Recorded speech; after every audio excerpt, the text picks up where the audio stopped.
Good morning everyone. बच्चों, आज हम लेसन नंबर पार्ट 5 रीड करेंगे और उसके बारे में समझेंगे। जैसे कि इस लेसन को हम पहले भी 2 बार समझ चुके हैं, लेकिन ये चैप्टर जो है आपका अभी इनकम्प्लीट है, उसे कंप्लीट नहीं किया गया है। तो आज हम हो सकता है इसी काल के टाइम आज जो पढ़ाएंगे तो आज आपका लेसन भी कंप्लीट हो जाएगा और क्वेश्चन आंसर भी कंप्लीट हो जाएंगे। तो फूल का माध्यम से कवि ने हमें ये संदेश दिया है, फूल हमेशा मुस्कुराता रहता है, तो हमें फूलों की तरह मुस्कुराते रहना चाहिए, हमें कभी निराश नहीं होना चाहिए। फूल जो है हमें एक फूल को देख के हमें एक सीख मिलती है कि फूल हमेशा कभी धैर्य नहीं होता है।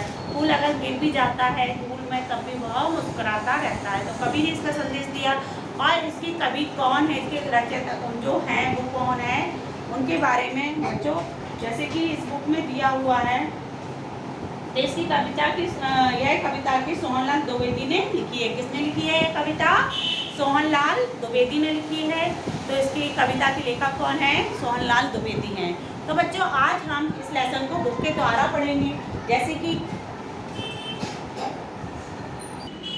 बच्चों ये हमने पहले भी ये समझा चुकी, फूल हमेशा मुस्कुराता है, ये पूरा रीड कर चुकी हूँ। आपको ये पूरा लेसन समझ में आ गया है कि फूलों के बारे में बताया गया है कि फूल हमें कितने प्रभावित करते हैं और फूलों से हमें क्या सीख मिलती है, क्या शिक्षा मिलती है। हमें हमेशा धैर्य बना रखना चाहिए, है ना। और जैसे कि इसमें शब्द अर्थ हैं वो भी कंप्लीट करा चुके हैं। और जैसे ये कविता है वो हमें कंप्लीट करनी। चाहे बहे हवा मत वाली फूल हमेशा मुस्कुराता, चाहे बहे हवा लू वाली फूल हमेशा मुस्कुराता। तो बच्चों हमें फूलों से बहुत कुछ सीखने को मिलता है ना। पत्तों की गोदी में रहकर फूल हमेशा मुस्कुराता, कांटों की नोकों पर रहकर सहकर फूल हमेशा मुस्कुराता। तो बच्चों हमें इनको कंप्लीट जैसे किया है वैसे ही आपको कंप्लीट करना है। आज मैं सेकंड बार इस बार फिर से मैं रिवाइज इसलिए कर रही जिससे आपको कोई कन्फ्यूज़न रहे। और जो बच्चों ने वीडियो नहीं देखी है वो वीडियो देखें और इसे अपनी जो स्टडी है कंप्लीट यानी कर सकते हैं घर पर रह के, कोई प्रॉब्लम ना हो आपको। बार बार रिपीट किया जा रहा है और इस चैप्टर को आज कंप्लीट कर दिया जाएगा। तो मुस्कुराना इसके जो है नीचे दिए शब्दों को वाक्यों में क्या करना है, हमें वाक्य बनाना है। जैसे मुस्काना का, कांटों, रोना, टपक। तो हमने ये वाक्य बनाए वो इस तरह से आपको वाक्य बनाना है और पहले भी मैं बनाना सिखा चुकी हूँ। हवा का क्या होता है? वायु, पवन। फूल का क्या होता है? पुष्प, समन। धूल का क्या होता है? गर्द और धूली रेणु। निरंतर का सदा, हमेशा का होता है निरंतर, सदा, सर्वदा। तो बच्चों जैसे कि वर्णों के मेल से शब्द बनते हैं, ये तो मालूम है कि वर्णों के मेल से कैसे शब्द बनते हैं। जैसे फूल। तो बच्चों जैसे कि चित्रों में नीचे लिखे हुए फूल, पत्ता शब्द जो कि वर्णों के मेल से बनते हैं। तो ये क्या है? जैसे देखो ये फूल, ये क्या है, कौन सा स्वर निकल रहा है ना। ये देखो टुकड़ों में ये बताए हुए हैं वर्णों के मेल से क्या बताया हुआ है, कौन सा स्वर निकल रहा है वो सब यहाँ पर। जैसे फूल है ना, तो आ का स्वर आ रहा है। जैसे पत्ता, तो पत्ता में क्या आ का स्वर आ रहा है, पत्ता। नीचे चित्र के लिखे फूल और पत्ता सब जो कि वर्णों के मेल से बने हैं। तो किस बार बने हैं? ये है फूल और ये पत्ता, ठीक है, शब्दों के वर्णों के मेल से बने हैं। तो इन्हें हमें क्या करना है? शब्द एक अथवा एक से अधिक वर्णों को समूह होता है, इनमें कुछ ना कुछ अर्थ निकलता है। जिन शब्दों का अर्थ निकलता है उन्हें सार्थक शब्द, और जिन शब्दों का अर्थ नहीं निकलता है वे निरर्थक शब्द कहते हैं। तो बच्चों हमें इस चीज़ का ध्यान रखना और अच्छे से इसको समझना है, ठीक है। तो ये है कि इसमें जो अर्थ दिए हुए क्या है, फूल है, कांटा है, भाता है और सबको, ये क्या है, ये सार्थक शब्द हैं। और ये जिन पर अंडरलाइन नहीं किया हमने वो निरर्थक शब्द है ना।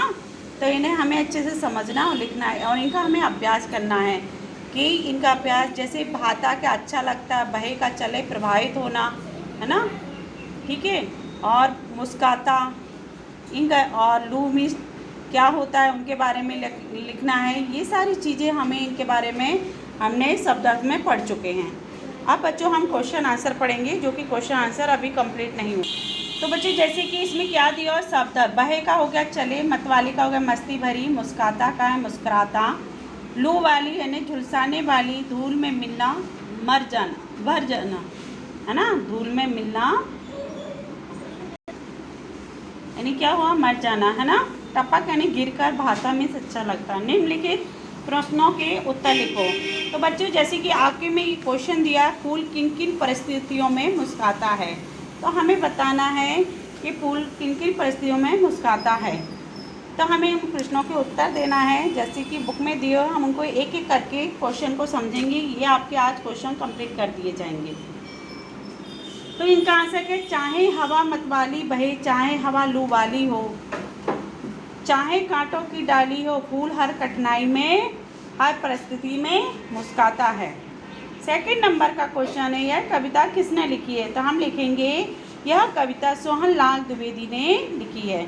तो बच्चों हमें क्या करना है, इन क्वेश्चन को आंसर के द्वारा हमें कंप्लीट करना है। तो बच्चों हमने 2 क्वेश्चन कंप्लीट किए हैं, जैसे कि आपका फर्स्ट नंबर का क्वेश्चन और सेकंड नंबर का क्वेश्चन। अब हम थर्ड नंबर का जो क्वेश्चन है वो पढ़ेंगे कि कभी हमें क्या सीख दे रहा है। तो कभी हमें क्या सीख दे रहा है, कभी फूल के माध्यम से हमें यह सीख दे रहा है कि चाहे दुख हो या कठिनाई हो, हमें उत्साह और धैर्य बनाए रखना चाहिए। हमें हर परिस्थिति का सामना करना चाहिए। हमें कैसे रहना चाहिए, हमें हर परिस्थिति का सामना करना चाहिए। तो बच्चों जैसे कि कभी हमें क्या सीख दे रहा है, कभी फूल के माध्यम से हमें यह सीख दे रहा है कि चाहे दुख हो या कठिनाई हो, हमें उत्साह और धैर्य बनाए रखना चाहिए। हमें हर परिस्थिति का सामना करना चाहिए। तो बच्चों ऐसे ही है आपका क नंबर वाला क्वेश्चन, कभी हमें क्या सीख दे रहा है, तो हमने उस बारे में पढ़ा। अब हम पढ़ेंगे फूल अपने किस गुण के कारण सबको अच्छा लगता है। फूल हम किस कारण, उसके कारण अच्छा लगता है। तो हमें ये क्वेश्चन जो दिया है, फूल अपने किस गुण के कारण सबको अच्छा लगता है। तो फूल कांटों की डाली में रहकर, डाली से टूटकर, जमीन पर गिरकर, वह हर दुख कष्ट से सदा मुस्कुराता है और अपनी खुशबू के गुण के कारण सबको अच्छा लगता है। किस कारण अच्छा लगता है, अपनी खुशबू के और गुण के कारण अच्छा लगता है। अब बच्चों जैसे इसमें सरलार्थ दिया था वो एक बार मैं फिर से रिपीट करा दूं। रोना नहीं फूल को आता, क्या लिखा हुआ है, रोना नहीं फूल को आता, फूल हमेशा मुस्कुराता, इसलिए वह सबको भाता, फूल हमेशा मुस्कुराता। तो इसका आंसर क्या है, फूल को रोना नहीं आता है। अर्थ हम लिखेंगे, फूल को रोना नहीं आता है, चाहे वह कांटों की डाली पर क्यों ना हो या डाली से टूटकर ज़मीन पर क्यों ना गिर जाए, वह हर दुख कष्ट में सदा मुस्कुराता है, इसलिए वह सबको अच्छा लगता है। तो बच्चों जैसे कि हमने ये जो हमने है इसका सरलार्थ किया है, तो बच्चों आपको ऐसे ही सरलार्थ करना है और समझना और लिखना है। तो आज बच्चों आपका क्या होता है, यहाँ पर चैप्टर हम कंप्लीट करते हैं। तो बच्चों आज यहाँ पे हम ये लेसन ख़त्म करते हैं और आपका 5th लेसन कंप्लीट होता है। तो ये आपकी वीडियो नंबर 47 थी और 47 में हमने इस लेसन को कंप्लीट किया है। अब हम आगे से अब न्यू चैप्टर स्टार्ट करेंगे और न्यू चैप्टर को पढ़ेंगे। तो बच्चों हमें इसका वर्क कंप्लीट करना है और ऐसे ही वर्क करते रहें, आप वीडियो देखते रहें जिससे आपका कंप्लीट हो जाए वर्क, ठीक है। तो आज यहाँ ये वीडियो फिनिश होती है और चैप्टर भी कंप्लीट होता है। चलो टेक केयर, बाय बच्चों।